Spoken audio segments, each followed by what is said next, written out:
I had a request here by email to cover the end of period 7 that we didn't get to in class before the COVID-19 hit hard. And I believe we left off right here on number 13. And so, World War II military. Explain the causes and effects of the victory in the United States and its allies over the Axis powers, the causes and effects of our victory.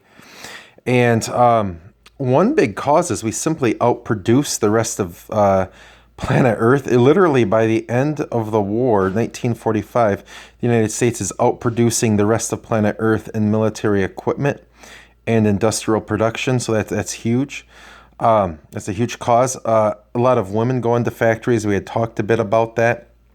Then the effects, you're going to see things like the Cold War. But Americans viewed the war as a fight for the survival of freedom and democracy against fascist and militarist ideologies. This perspective was later reinforced by revelations about Japanese wartime atrocities, Nazi concentration camps, and the Holocaust. And remember, you can get all of this online, my notes, and send me an email if you need help finding it. But guys, the fact of the matter is, we're not perfect either, but you look at the Axis powers and what they're doing in World War II, it's just unimaginable horror. If you've ever been to the Holocaust Museum, I've actually been there 4 times. It's depressing. You kind of leave feeling hollow. Japan committed wartime atrocities. In fact, Eisenhower he wrote a book called Crusade in Europe, talking about his World War II experiences. He literally compares, in his mind, World War II as a holy war. Remember, General Eisenhower, he is Supreme Allied Commander for the Allied forces in Europe. Organizes D-Day and a variety of other big things. And so he's a high-ranking official, and he's trying to keep all the different countries on the same page and becomes like a world celebrity from the war, and later uses that to become president. But he compares it literally to a holy war. And one of the things he says is why it's a holy war is he says Nazi Germany was evil. For humanity, for civilization to exist, Nazism had to be defeated. And he literally compared it to a holy war. You can actually click this link and see some stuff on like Auschwitz. But oftentimes people forget about Japan. In fact, whereas Germany today, you can get punished, literally punished, even locked in jail for denying the Holocaust. Japan, over the years, has kind of denied their wartime atrocities. In fact, President Bush Sr., the president between Reagan and Bill Clinton, Bush Sr. was actually very critical of Japan for basically ignoring and teaching basically that they didn't commit all these atrocities to their school children, kind of denying the history. One of the most famous examples is the rape of Nanjing, or rape of Nanking in English. Guys, Japan committed many atrocities that are often overlooked. In fact, you look at China claims to have lost 20 million people in World War II, mostly civilians. But the rape of Nanjing, basically the Chinese soldiers went in there, killed 300,000 people, raped countless women, committed horrific acts that are just unspeakable, just shocking. My grandfather witnessed or saw the aftermath of some of the Japanese war crimes, and I stood with him, I know, and I affect him mentally for the rest of his life. But guys, this is a severe thing, the rape of Nanjing, and that's not what my grandfather saw, but he saw some other atrocities. In fact, you look at here, in fact, if you click this will show you kind of like what countries lost during the war here. If I could get this link to work, let's see if I can there we go. So if I pull this link up here, this should work. But you can see what the different countries have lost. And you can see you got the military deaths here, civilian and military deaths.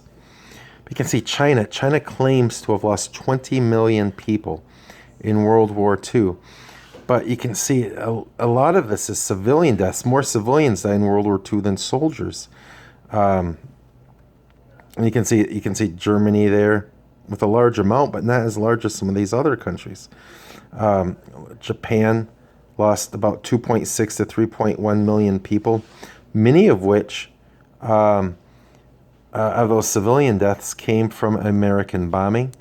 Most of those actually came from almost all of those came from American bombing. But you look at like some of these countries that that Japan occupied. You know, look, the Philippines lost 500,000 to 1 million. Korea, 378,000 to 473,000. India, 1.5 to 2.5 million. The honest truth is, Nazi Germany and Imperial Japan were brutal in how they occupied and controlled people. Dutch East Indies, Japan occupied them. 3 to 4 million people, civilians. This is a horrific war. It's really kind of unspeakable, some of the stuff that was kind of going on there. Of course, you can look at that link on your own if you need to. But guys, military service provided opportunities for women and minorities to improve their socioeconomic positions for the war's duration, while also leading to debates over racial segregation. The Pittsburgh Courier, this newspaper for African Americans, starts pushing this idea called the Double V campaign. It's a civil rights campaign in the middle of World War II. And it basically says we need two victories. We need a victory at home to end segregation, to end Jim Crow laws, to end discrimination of all sorts and sizes. But we also need to win the victory abroad. We need to defeat the Axis powers. Famous boxer and celebrity of this era, Joe Louis, he actually, African American, he actually enlisted in the army during this time. And so you kind of look at this here, kids, and you can see some of the things going on there. Now, guys, African Americans were segregated in the military. They're less likely to be allowed in the combat roles. That's just, unfortunately, the way things kind of were back then. And so because of that, African Americans were less likely to be in combat roles in harm's way. They'll give them a lot of like supply line, you're driving trucks, a lot of kitchen, a lot of orderly type stuff, duties. However, many African Americans were allowed in combat, and those who did performed exceptionally well. Probably the most famous are the Tuskegee Airmen. And it was difficult to become a pilot as is, but even more difficult for an African American to become a pilot because of the discrimination that they would often face. And so the fact of the matter is, you kind of already had to be kind of like the best of the best to even become a Tuskegee Airman because of the discrimination. The Tuskegee Airmen would fly these fighter planes, and these fighter planes' jobs were to protect the bombers. The American bombers were slow-moving targets. And early on in the war, for example, like Nazi Germany, when their Luftwaffe, their Air Force, was still doing well, their Luftwaffe could quite literally shoot down large amounts of American bombers. And so you'd have these fighter planes that would kind of escort the bombers over the target and protect them. And then if the Germans launched fighter planes up to attack our bombers, then those fighter planes would be to kind of protect the bombers. The Tuskegee Airmen are these fighter pilots who protect the bombers, these slow-moving targets. Early on in the war, about 80% of the pilots were getting lost early on. Not all like in one mission, but 80% we're getting lost over the course of time, and that number comes way up in large part for a variety of reasons. Bombing a little bit higher so you don't get as much ground flight, but also because of people like the Tuskegee Airmen. At first, the white pilots didn't want to have anything to do with the Tuskegee Airmen because they were African American, but they did such a great job that they were one of the most requested groups by bomber pilots by the end of the war, just because they had done such a fantastic job at keeping German fighter planes away from the American bombers so the American bombers could do their thing. And you kind of look down here, guys, and you have the WASPs, the Women Air Force Service Pilots. There's actually a lady named Jacqueline Cochran. It's kind of funny, like who we remember and who we forget. Like Amelia Earhart. People remember Amelia Earhart. She gets lost. Just about everyone forgets Jacqueline Cochran. She was an early female aviator at the same time. Did a lot of records. Did a lot of amazing things with airplanes. She's in the Hall of Fame for pilots. She's the one who kind of pushes forward this Woman Air Force Service Pilots plan. She's also the person who gets Eisenhower to run for president. Both political parties had approached him in 1948. He had turned them down. Approached him again in 1952. She gets him to run for president. But the fact of the matter is, we were losing so many pilots early in the war. So the thinking was, hey, there's a lot of pilots that don't fly combat positions. We'll train women to fly in these combat positions. And then that will free up more male pilots for combat duty. And, it was something like over 10,000 tried out. I think it's about 1,100 ended up getting their wings. Some of them died. A few dozen of them died. I mean, remember, a lot of these planes are beat up that they're flying. It's before a lot of modern technology had made planes safer. And so the fact of the matter is, Jacqueline Cochran helps push forward this WASPs. It didn't survive too much longer, but the fact of the matter is, this is kind of like a big deal. It's giving women an opportunity, and a lot of people in the World War II era didn't even realize that existed. The WASPs. The United States and its allies achieved military victory through Allied cooperation, technological and scientific advancements, the contributions of service men and women, in campaigns such as Pacific Island hopping and the D-Day invasion. The use of the atomic bombs hastened the end of the war and sparked debates for the morality of using the atomic bombs. Island hopping, guys, in the Pacific War, that's what my grandfather Morse did. And the fact of the matter is, guys, Japan had taken over hundreds and hundreds of islands, and not all of them are important. And doing amphibious invasions on the shores of all these islands is costly. It's a high expense of life. And so the fact of the matter is the U.S. military started to say, like, look, we don't need to take over every island. We just need to take over the islands that are strategic. Maybe ones that have an important harbor. Maybe ones that have an important airstrip. Maybe ones that have a radio tower. And so they pick them based on what they feel they need, and they skip other islands. And, and some islands didn't have an airport or a significant harbor.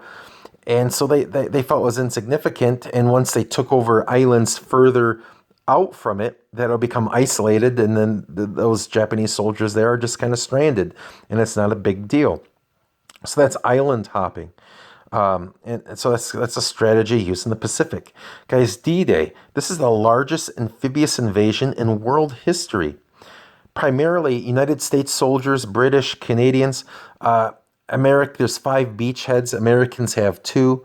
Omaha and Utah. You actually might remember on Veterans Day. Remember we watched that video, guys, on soldiers, kind of their experiences. Those paratroopers are actually dropped behind enemy lines to work their way towards Utah Beach. And then the British have 2 beaches and the Canadians have a beach. And basically, to make a long story short, D-Day is to give a foothold on continental Europe. Remember, Britain's an island. So D-Day gives the Allies a foothold on continental Europe, Nazi-occupied France, in a region of France called Normandy, to help push out the Nazis, and we're going to be fighting in from the west. The Soviet Union's kind of coming in from the east. And so the Soviet Union on one side and the Allies, the United States and our allies, on the other side are going to kind of squish Germany. And Germany has to fight on these different fronts. Plus, you have Allied forces coming up from Italy. And so the fact of the matter is Germany's fighting on multiple fronts. It's always difficult to do. And D-Day helps liberate Western Europe from Nazi-occupied forces. My step-grandfather helped fight in Western Europe against Nazi Germany. My grandfather's twin brother did like the desert stuff, like in North Africa type stuff. But all right, so the use of the atomic bombs were less controversial. Oh, yeah, guys, these were less controversial in their times. In fact, a lot of people say, like, had Truman not used them, if the war was protracted, which it likely would have been at least a little bit, and the public found out that he didn't use them, he would have been impeached. He would have been removed from office. It's become more controversial after the fact. Some argued that there was ways they could have maybe used the atomic bombs to still save lives, maybe drop one, and then uninhabited island and told Japan, look, we have all these, we'll just keep doing them. Who knows? Hindsight's always 20/20. Some people argue that we had the clear moral high ground over the Axis powers. Once we used the atomic bombs, you kind of lower it. We'd also been firebombing lots of Japanese cities, including Tokyo, previously. In fact, 250,000 people die when we use the 2 atomic bombs, but we actually killed 100,000 people in one night with the firebombing of Tokyo. Some people justify it and say, look, it saved American lives, plus it probably saved Japanese lives. The Japanese were training women and children to fight the Americans. You look at what was going on in a lot of these little islands. It was just insane what was going on in some of these little islands, the fighting. And so the fact of the matter is, some people say, look, this saved lives. Moreover, Japan's killing countless innocent civilians in all these places that they occupy. I saw one estimate that they were still killing over 100,000 innocent civilians a month at the end of the war. So you're talking, if the war would have dragged on about 2.5 months, if we didn't use the atomic bombs, then I hate to say it like this, but then you're already breaking even in terms of innocent civilians. If the war would have dragged on 3 more months, then you're actually saving civilian lives by dropping the atomic bombs. People still argue today. It was considered the right thing to do at the time, but over the years it's kind of fallen. And I've seen polls now where it's kind of like 50-50 for Americans, or maybe a slight edge to yes, we should have used it, but it's not a decisive edge. And you guys feel free to debate that. Put that in the comments. What do you think? Did we make the right choice in using the atomic bombs? It hurried up the end of the war, a horrific war, or did it set a bad example? Now, one interesting argument, and I'm not saying you have to buy it, one interesting argument in favor of using the atomic bombs, they say, look, because we have the atomic bombs, and because the Soviet Union eventually gets the atomic bombs after World War II, the fact of the matter is both the Soviets and the Americans could see just how horrific it was in Japan. In fact, at first, a lot of our scientists didn't think it would be that bad, and they were actually saying Japan was lying about how bad it was. But the fact of the matter is we saw how bad it was, that it prevented a nuclear war between the U.S. and Soviets. And we came close in the Cold War to a nuclear war with the Soviet Union. But the fact of the matter is, we saw how bad it was, and then we chose maybe perhaps better choices because we saw how horrific it was.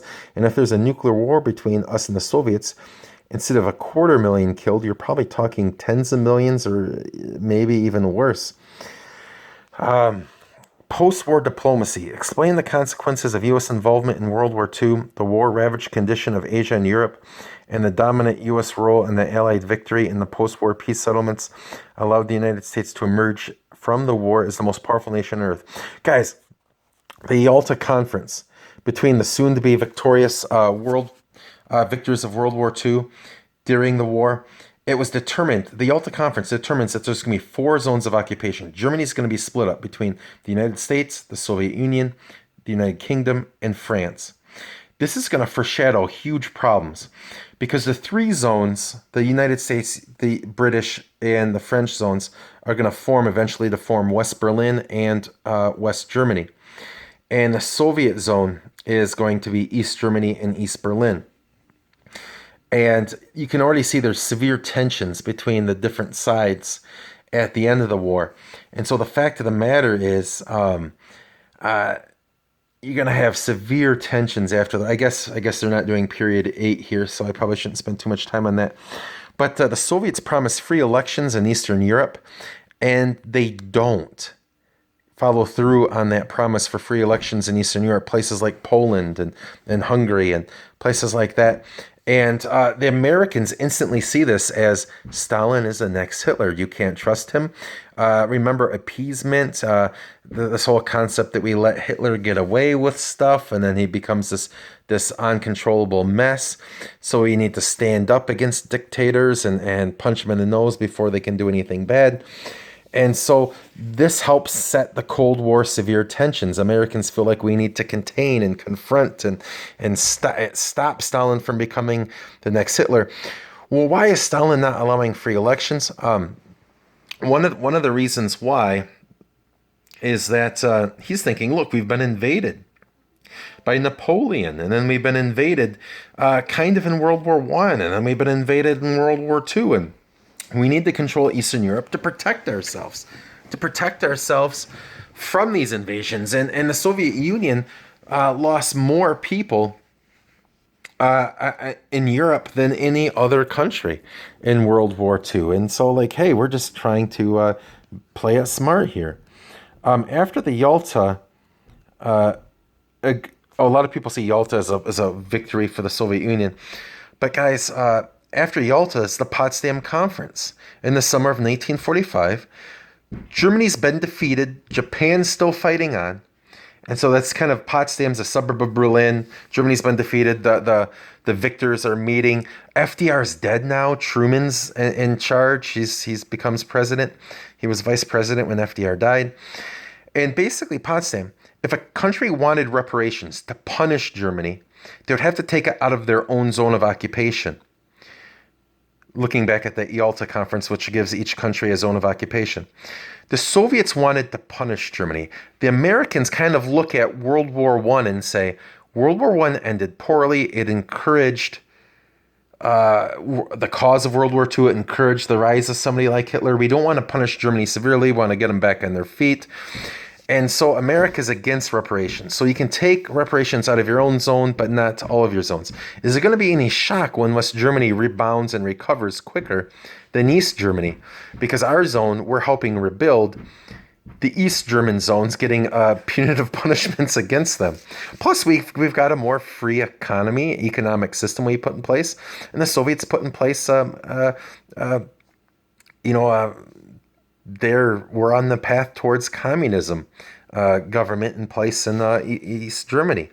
But remember, Woodrow Wilson's 14 points after World War I, Woodrow Wilson's arguing to not punish severely Germany, and Americans are going to try to make that happen this time after World War II. They also agree at Potsdam they're going to punish war criminals at something called the Nuremberg Trials. A lot of the Nazi leaders are put in trial, some of which are found guilty, sentenced to life in jail, some of which are going to be hung for war crimes and the Holocaust and other crimes, crimes against countries that they had occupied, against the civilians there. All powers agree that they're going to help defeat Japan, because Japan's still fighting, even though Germany's and Italy have been kicked out of the war. And this is seen as kind of like the ending of the official alliance, as the U.S. and Soviet Union are showing severe tensions between one another, something that's going to lead into the Cold War. Comparisons in period 7. Compare and compare the relative significance of the major events of the first half of the 20th century in shaping the American identity. Some of these have actually already been on here, like in like the, see, this is number 15, like in period 1, but I'll kind of skim through it real quick here. And maybe some new things I think I didn't have in the first part. Growth expanded opportunity, while economic instability led to efforts to reform U.S. society and its economic system. Think of like reform, especially in the early 1900s, with people like Teddy Roosevelt and the Square Deal. Franklin Roosevelt with the New Deal in the 30s and 40s. The United States continued its transition from a rural agricultural economy to an urban industrial economy led by large companies. Guys, this era, this 1890 to 1945, basically what you get is we transition from a rural place to an urban America. The cities grow, and you see tensions between rural and urban America as they vie for control. Some of those tensions, people even argue, are things like prohibition. Prohibition was more supported in the rural areas, and they said, look at those urban areas with their Irish immigrants and their Polish immigrants. Look at, they're all drunks. And that's what a lot of people say, and the urban areas tend to be less for prohibition. Some people even say like the famous Scopes trial in the 1920s is an example of this urban versus rural, this traditional versus modern. Remember the Scopes trials, the whole can you teach evolution in the Tennessee school? And so there's these tensions as they switch from an urban to a rural thing. You even look at William Jennings Bryan. You will not crucify mankind on a cross of gold speech. He's trying to stick up for these farmers against the big businesses in the big cities that want the gold standard, right? He wants the free silver. You will not crucify mankind on a cross of gold. In the progressive era of the 20th century, progressives responded to political corruption, economic instability, and social concerns by calling for greater government action and other political and social measures. The Second Industrial Revolution or Gilded Age saw some positives, but also saw some negatives, or negatives in bigger numbers than before. You have the working poor, this impoverished, deteriorating working conditions, these slum houses called tenement homes, political machines, just running things very corruptly. The most famous political machine is Boss Tweed, and unsanitary meat conditions and the processing plants. Upton Sinclair's book, The Jungle, talked about that.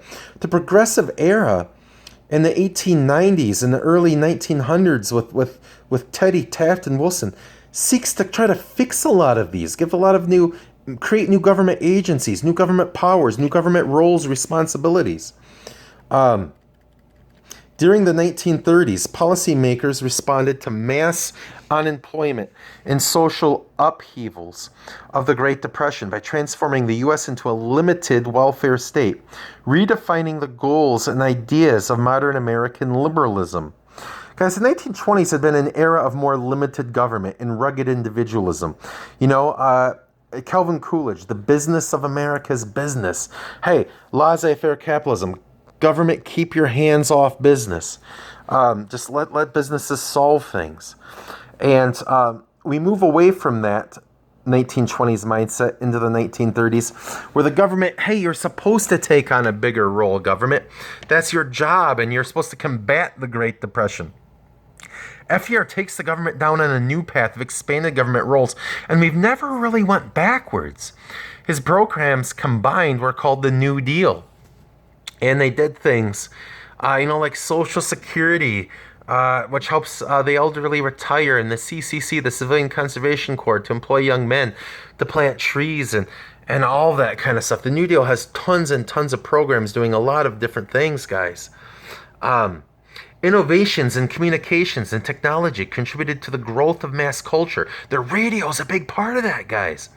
While significant changes occurred in internal and international migration patterns.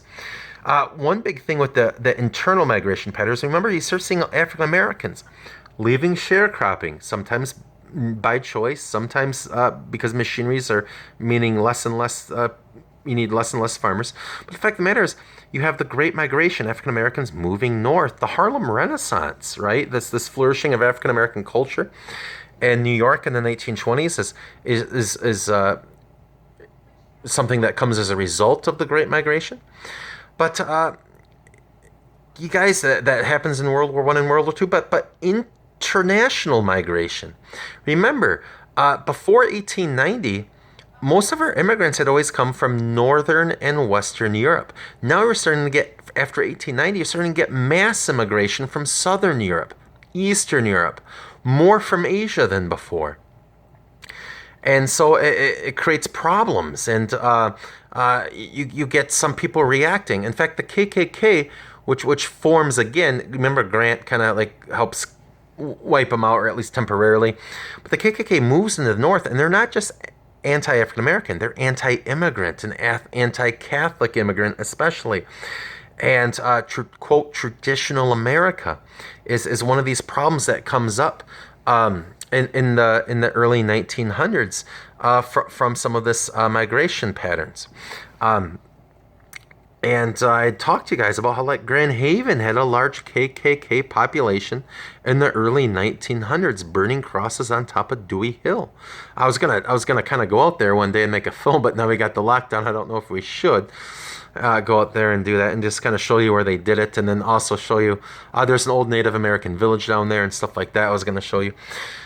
But anyways, guys, economic pressures, global events, and political developments caused sharp variations in the numbers, sources, and experiences of both international and internal migrants.